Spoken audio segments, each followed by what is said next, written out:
We're from Collective UX, small UX and information architecture consultancy, and we're going to talk today about doing IA in the real world. So usually people will come here and talk about their successes and things that went great. But we decided to mix it up a little bit today, and we're going to talk about some projects that didn't go quite as planned. Why might we do that?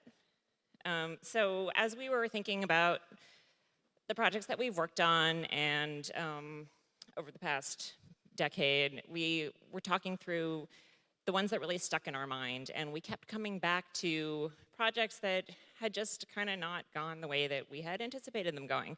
And as we thought more about those, we realized that they all boiled down to 4 challenges. So what we're going to talk about today are 4 challenges of doing IA in the real world and how to overcome them. So the first challenge, no one knows what you do. Or, dude, where's my sitemap? So the first job that I had where I was hired to be an information architect, it was a billion years ago, and I didn't know what an information architect was, even though I had been hired to do this. I'd been hired by somebody who was starting an IA group at a large ad agency, and she was the director of information architecture, and she needed an information architect to direct. So that was me. So I went to Yahoo because Google didn't exist yet, and I typed in information architect to find out what I was supposed to be doing. And I didn't get much. I got Richard Saul Wurman's book had come out like the year before or something, so I got some information around that. So I started this job, and I was like, I don't totally know what I'm supposed to be doing. Like, I kind of been doing IA before, so I'm just going to keep doing that, which was mostly looked like putting stuff in PowerPoint, like arranging some stuff how I thought it should be. And I got there, and they had Visio, and I was like, oh, okay, I could do it in Visio. And so I started showing up at meetings, and I would get there, and people would have no idea why I was there and what I was supposed to be doing, and we were all kind of confused together. But after a while, I sort of sorted it out and had some sense of why I was there and what I was supposed to be doing. And I thought, this is probably temporary. I think maybe in 4 years, we're totally gonna be running the place. I mean, everything should go through IA and UX. And so, that's just a matter of time. So it turns out not so much with that. So don't assume that just because you're in the room, people know why you're there. What was true for me then is still true. Some possible reasons you might be in the room could be someone said, I need to get me one of those UX IA people. I need a sitemap. I need wireframes. I need this crappy thing to be less crappy. I heard there's like someone who does that. It's like a UX IA person, so let's get one of those. All right, so I'm going to talk through a project that we worked on recently where this really came into play. So we were brought on to work with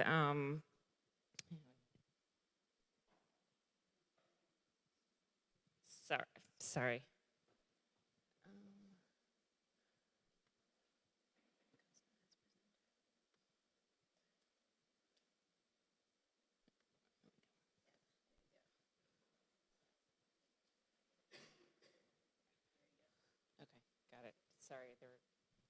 we're cool now. So we were brought on to work with an agency that had branding expertise, and they had been hired by a large university. This is Oxford. It was not Oxford, but it was kind of like Oxford, but in this country. So this agency that we were brought on to work with had never worked with, they didn't have any UX or IA people on staff. It was just not a thing they did. They had kind of more of a branding focus. And they had been asked by this university, not Oxford, to fix their site. They had this site that hadn't been touched in 7 years. It was super messy. People couldn't find anything. If you wanted to find out what the requirements were to graduate and you were an English major, what you did was you went to Google and you typed in the name of the university plus English department. So it was bad. So we went, they said, well, we have a week of user interviews planned and we're all gonna go up to campus and hang out for a week and do these user interviews. And so we get up there and we spent a lot of time like soaking up the atmosphere. We went and like bought t-shirts. We went and like drank beer and had burgers at the local pub, and we didn't play Frisbee, but like we saw people playing Frisbee. And we kind of never really talked to users. So they had these meetings set up and we would show up to the meetings and they would have a room full of 20 people and they would ask everybody in the room to go around and say one sentence about what they thought the site should do. And these were their user and / stakeholder interviews. So about midway through this process, I went to the guy who was running it, who was the head of the agency, and I said, so these aren't really user interviews, and I feel like we're kind of missing this opportunity because we actually could be talking to people, we could be kind of organizing this in a different way, because like we're really, you know, feeling the vibe of this university, and that's really going to help us, and you know, we're like, well, what do you think is going to come out of this process? And they said, well, you know, you're going to do reorganize the site and it'll be fine. And I said, well, I just, you know, want you to understand that we kind of have limited, basically be us. So we came back to New York and we were like, okay, well, we don't have a lot to go on, but this site is super, super messy. So, you know, just with us in a room, we can certainly do something. So we did this. And we also did a competitive audit and kind of looked at what did other university websites look like. And, you know, there was some very obvious stuff because obviously, you know, we'd been university students and we had been there out a week and we'd gotten something from the users. So we put together a whole bunch of documentation, did an affinity diagram and a sitemap, and we brought it to the client. And the client being the branding agency, the marketing agency. And the client was like, okay, so a few things. So one, we'd like to present 2 sitemap options. Because when we present our creative, we always present like, and we're a little concerned by that. And then they said, and the other thing is this nav doesn't really tell the right story. And we thought, well, we thought we were telling the story that this site was easy to navigate, so that's confusing. And they were like, but you know what? Map and reworked it and made 3 different sitemap options, and they called one bold, and they called one standard, and I don't remember what the third one was called, but in the end, the client wanted bold, because why would you not want bold? I feel like I could do that myself. So this was a client we were working with who just they hadn't done it before, they hadn't been through the process, and what we needed to do our job. Have clear conversations about the way forward. So we were not all on the same page about what was going to happen with the user interviews. We should have had a conversation with them about what are you really hoping to get out of this? What's the real goal? You know, what are we expected to produce after? And totally been all on the same page and had some sense of what the purpose was of being there for a week. If the client has a finally, if you agree to do a sitemap with no inputs, be clear on what that means and the limitations. So we are very often asked, you know, in a perfect world, we get to talk to users, we get to do the research, we get to do all of the interviews and the strategy and the really meaty stuff. But sometimes you just get asked to do a sitemap, and you need to be 100% clear on if I'm just me in a room doing some heuristic stuff, here's what that is going to look like. always offer the best UX approach even in the face of adversity. So one of the things that came out of our week of hanging around on campus eating burgers was that the university wanted to showcase their research.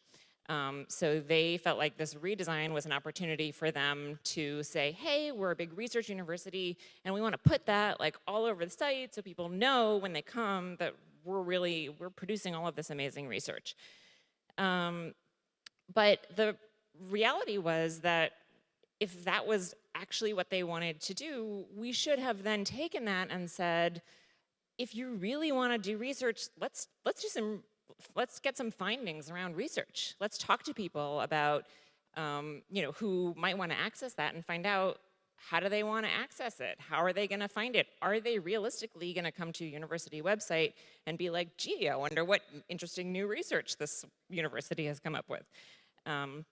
And I will say here that in my other life, I am also a writer, and I do rely on a lot of research, and I have never, ever thought, I need some research, let me go check out these 10 university sites and see what kind of research findings they have. And I worked on a website that had research on it.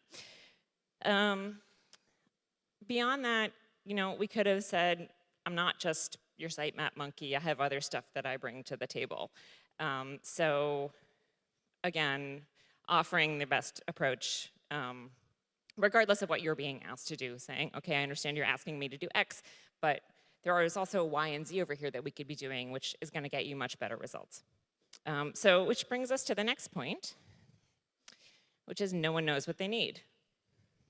So we're not in the room because everything's going great. Usually there's a problem and no one knows how to fix it. And often the stated problem has nothing to do with the actual need. So it's our job to get to the bottom of the problem. It's often the case that what people think is the problem isn't actually the problem. Sometimes people know, but sometimes they don't. So here's a story about that. So we were hired by a marketing agency to work on a strategic direction for a large West Coast hospital group, which was not this hospital. And that request came in, and it looked something like this. They wanted UX design strategy. And when we asked them, like, well, what do you mean by UX design strategy? They said, well, we want to do some usability on the existing site. And then the more that we talked to them, we kind of came to the conclusion that that wasn't actually what they needed. We realized that this was a really good opportunity to do some customer journey mapping, because what they wanted to do was create a completely new digital experience. And we were like, okay, well, you know what? You have a lot of touch points. You have your hospitals, you have your doctors that are in your group, you have pharmacies. Let's take a look at how all of that is working together. And that's going to get you to a digital strategy. So we did some work with the client to create some kind of rough personas to recruit on, and we flew out to the West Coast to do these interviews. And we thought we were going to hear just these stories of like, my throat was sore, so I went to the doctor and I got some penicillin and now I feel better. And we did hear some of that, but we also heard these gut-wrenching stories of people who would say, I went to the hospital with my daughter and I thought she was gonna die.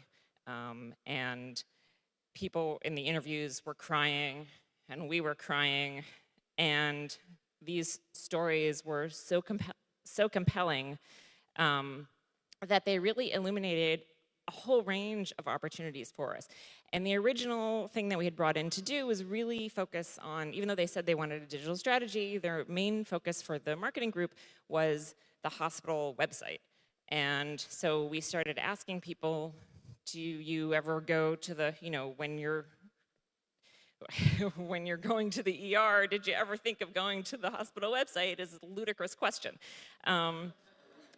So what we realized was the whole focus of this project was wrong. They were thinking about how are we going to tell people like the hours for the parking garage, and we're hearing stories that are like, people coming in and saying, I went to the ER and the doctor told me that I had cancer, and I didn't hear anything that he said after that. And what we realized from that was that there was this information need that was everywhere. People didn't know where to park for the ER, but they also didn't know what they were supposed to bring to the hospital for procedures. People kept saying, well, they told me not to bring anything, so I showed up at the hospital and I didn't bring anything, and then they said, well, where's your checkbook? And so they couldn't pay. Doctors were giving people these diagnoses and then following it with, you have cancer and blah, blah, blah, blah, blah, blah, blah, blah, blah, and nobody was able to process that. So we were realizing that there was this huge opportunity to push information out to people that they needed that was going to make a huge difference in their life. And we're hearing all this in these interviews, and we're crying, and everyone's crying. And the marketing team, which is sitting behind the glass, comes back at like midpoint through these interviews and said, but what are we going to do with the navigation? So we were like, you know what, we're gonna get to that. There's gonna be navigation, but like what we're hearing is so much bigger than the navigation. So just a few things that we found. We like did this whole trust need quadrant. We're like putting together all these documents about like how the longer the people are in the system, the less they trust their doctors and the more they're going out to do their own research. We're doing all of this customer journey mapping. We're like making recommendations around sending text messages and sending emails. And we present it to the hospital group. And the hospital group loves it. The hospital group is like, this is so awesome. We totally understand our customers in a way that we hadn't before. They're like referring to, they're talking about the stories over lunch that we were telling. They realized that when they looked at our customer journeys, they said, every single one of these starts at urgent care and we're not in urgent care. Maybe we should be getting into urgent care. So we're like having a great time. And then the marketing group comes back and says, how is this gonna play out on the website? Because they were really still focused on the website. That was they kind of couldn't, they didn't see the value of the journeys. So they wanted a sitemap, even though one of the findings was that nobody went to the website. But they were like, well, we still got to do this website. So the end result was we gave them a sitemap, and they were like, yeah, we're going to bring someone else on to do the wireframes. OK, so what could have been done differently there? Understand who your client is and what they're really asking for, and then move them towards what they need. So when the client told us they needed a UX design strategy, we interpreted that to mean a digital strategy, and we went forward. But what they really meant by that was that they wanted a sitemap for this hospital website, and kind of regardless of whether people went there or not. So one thing that we could have done was to run a working session to try to illustrate the benefits of the work that we were doing. We could have said, we did these interviews, here's what we heard, here's why that was so valuable, and here's what we think is the way forward and why we think this is so much more impactful than a sitemap. We did do that in conversations, but we didn't really sit down with them and do it formally. Document, document, document. So I don't think that the agency had a good idea of what they were going to get at the end of all of this work. They knew that they were going to get something called product is going to be, how does that sound to you? Again, we'd had these informal conversations where we did that, but we could have, but communicating on paper is always a lot more effective. And at the end of the day, some people are just not going to get it. So in the case of the hospital group, what the end client needed, the end client being the hospital, and what the marketing agency needed were just two totally different things. The hospital group really wanted to hear about their customers. The marketing agency really just wanted to redo their website. And in part, that's because one of them was very brand focused, being the marketing agency, and the other was very customer focused. So that brings us to our third challenge, and I'm going to turn it over to Kristine for that. Hi. So that brings us to the third challenge. If they don't know what you do and they're not sure what they want, they're not also entirely sure they want your opinion. It's easy to lean on familiar priorities like branding when you're not sure what else a UX person can bring to the table. We're referring to this as the brand user divide. It can be small, it can be big, but sooner or later, unless you work for NASA, you're probably gonna have to deal with it. And then I thought, well, you know what? Probably actually, even if you work for NASA, you're gonna have to deal with it. And I found all of these articles about NASA's branding strategy.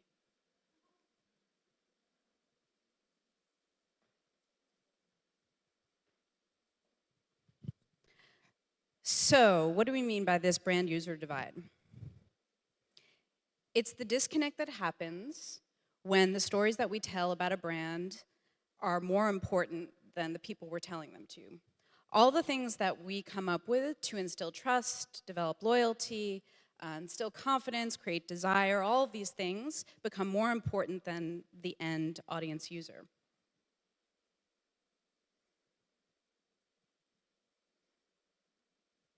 It can feel like yelling, it can feel like indifference, or just plain wrong.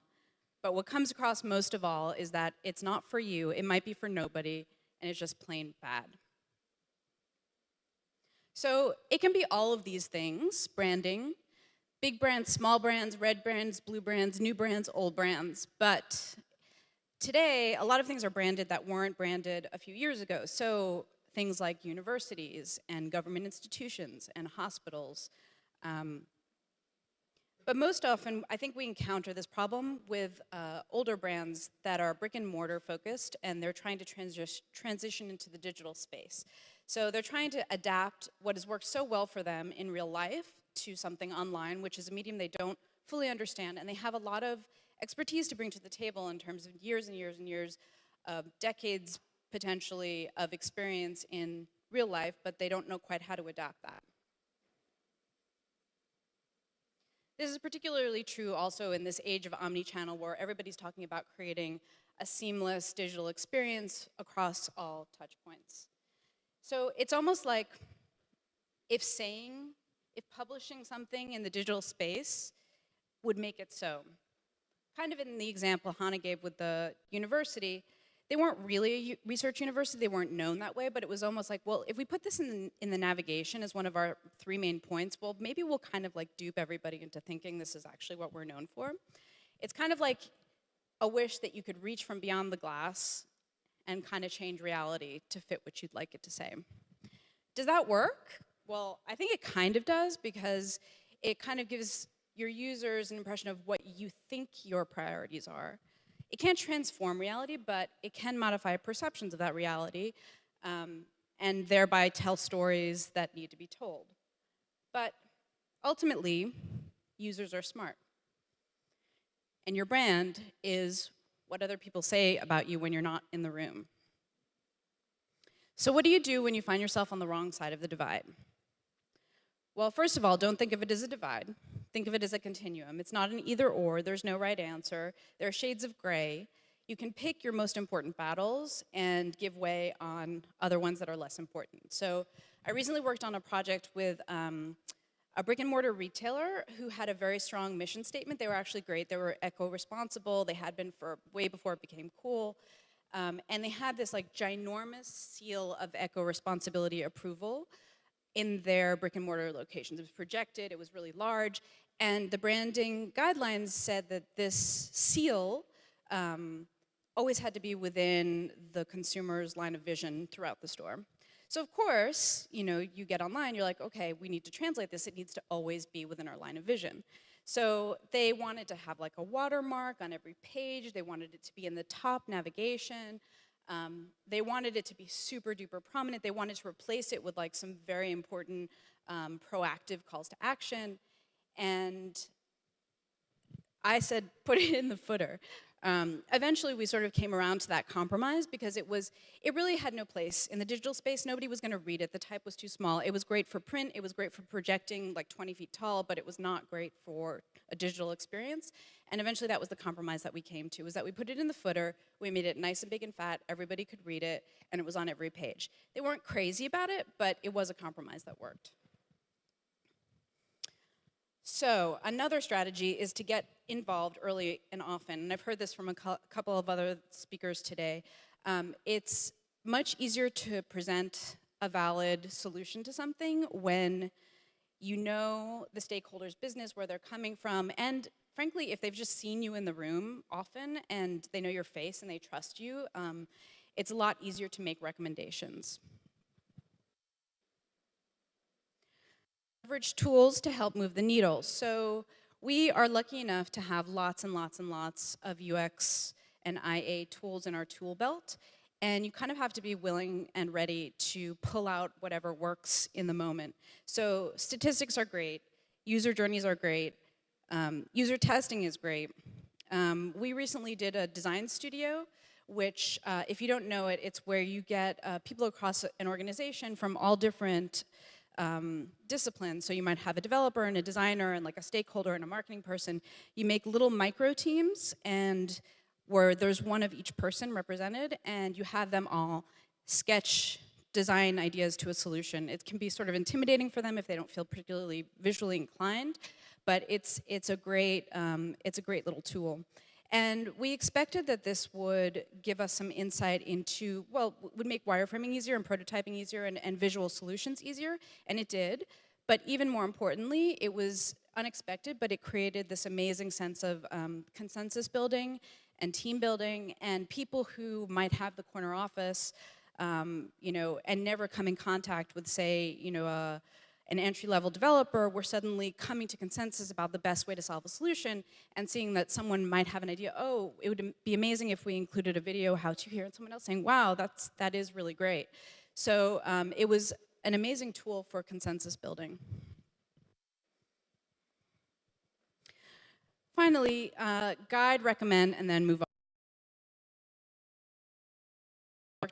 Very visually beautiful and completely abstract, absolutely stunning.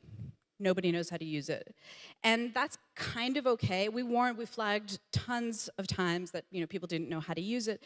And the brand said, yeah, that's fine. And it's kind of okay at the end of the day, because this brand is a very trendy, hip brand that's made its success and fortune on having people, you know, being just a little bit cooler than everybody else. So it's kind of makes sense that the user doesn't really get it.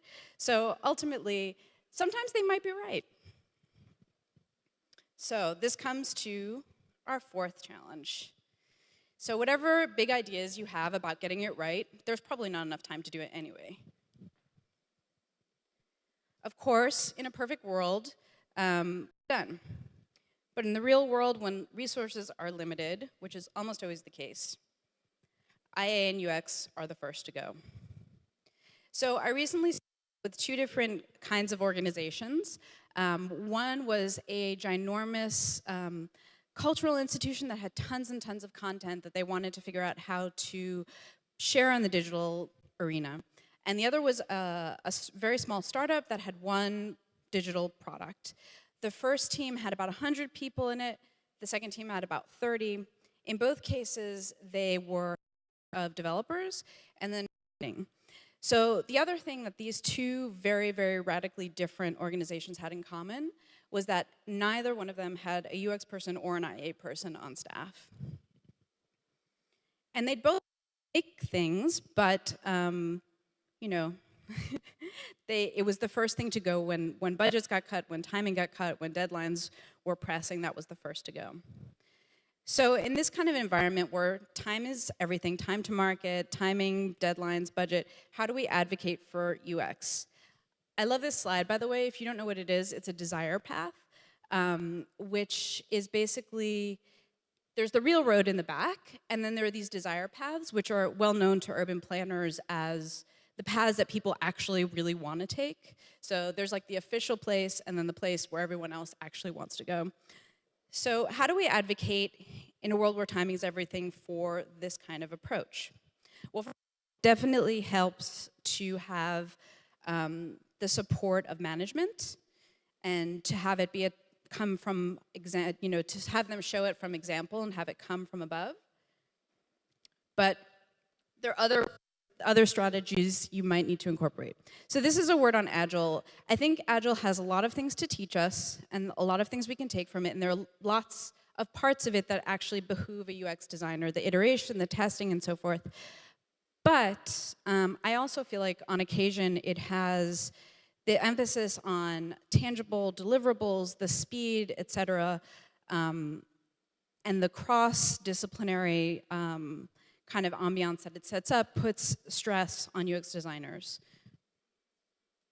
It can sometimes mean that visual UX gets folded into visual design or UX gets folded into development. And it doesn't always leave room for the more qualitative findings like the kind of work that Hana was talking about earlier with the customer journey.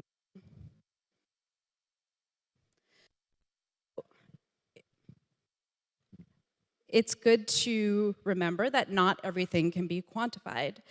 Not everything can be measured in numbers, which might be a little bit contradictory to what I was saying earlier in terms of leveraging statistics and data and user testing. And that's all true, but it's only a part of the picture. So in another example of a retail website, I don't know if you all know on Amazon, there's this little functionality when you're checking out which says save for later. So it kind of allows you to remove something, think about it, and not actually be forced to buy it. So this was an approach that I was recommending for its flexibility, for its ease of use, for just kind of good user experience. And the brand that I was speaking to said, yeah, well, if you put that in there, the order value is going to be less. And I was like, yeah, but don't you want your users to be happy? You don't want to force them to buy things. And it turned out they were right. We did some informal user testing, and it turns out that if you put a button that says save for later, people might actually sometimes use it. But I think this is a really good example of how, at the end of the day, the numbers and the statistics only tell you a part of the story. So, yeah, at not being able to remove something or quantify their happiness at having this flexibility. So I think that's an important consideration to take into account. Finally, I like to think of UX as the slow food of application design. If anybody knows slow food, or if they don't, it's what a lot of our farm-to-table and all of these sorts of movements, artisanal food things, are based on. It was started in the 80s in Italy in response, and just give some basic good sense about healthy food and healthy eating habits. And in a way, I kind of think of user experience is the same kind of thing. We're trying to add quality, slow people down, ask the difficult questions, and provide the solutions that are best adapted to them. So, in conclusion, our 4 challenges. No one knows what you do. No one knows what they need. They're not entirely sure they want your opinion, and there's probably not enough time anyway. So why on earth do this kind of work? Well, for one, it's a super exciting time right now. Even if a lot of people still don't know what we do, the field has gained a ton of recognition in the last couple of years. And for example, in the example that I gave of the 2 different teams, the cultural team and the startup, neither one had a UX person on staff, but they were both talking to me because they realized they needed one. So there are things to be done. Second, this is an image of mind control Pong, which is about as close as we've gotten so far to controlling things with our thoughts. So we've got a ways to go before we are completely seamless and interfaceless. And until then, interfaces are all around us. They're everywhere. They're, in our pocket, in our computers, the way we socialize, in the fabrics we wear, on our wrist. They're everywhere. And with all of this pervasive computing, there are tons of interfaces, and they all need architecting. So there's a lot of work to do. So when Hana and I were talking about this presentation early on, one of the themes that came up, and I feel like I've heard it a little bit today too, is I and UX attract a certain kind of person. Organized, yes, but also curious and empathetic. We're problem solvers. We're intuitive and logical at the same time, and we're passionate about a lot of different things and finding solutions to different problems. So embrace the complexity. We're not here to, coast. We're here to ask the difficult questions and propose potential solutions to problems. Embrace the complexity and the challenges and the obstacles, evolve with it, be open to change, pull out the tool that works best in the context that you're in, and enjoy it. So I just wanted to end with a quote that sort of reflects the same spirit of where we came from today at the beginning of the talk, which is that most people talk about successes, and we're here to talk about some of the more complicated obstacles. And it just that it is by Saul Wurman, who, if you obviously probably know that he is the founder of information architecture, but on top of that, he also founded the TED Conference. And a couple of years ago, he won the Smithsonian Institution's Lifetime Achievement Award, and he said, this is a really courageous choice. Usually people write books about their area of expertise, but I write books about the things I don't know. My books I do because I don't understand a subject, and the book is the journey from not knowing to knowing. I'm passionate about my ignorance. I'm passionate about filling up that black hole of ignorance to understand something. So I think this is something that we can all probably relate to, and yeah, that's it. Thank you very much.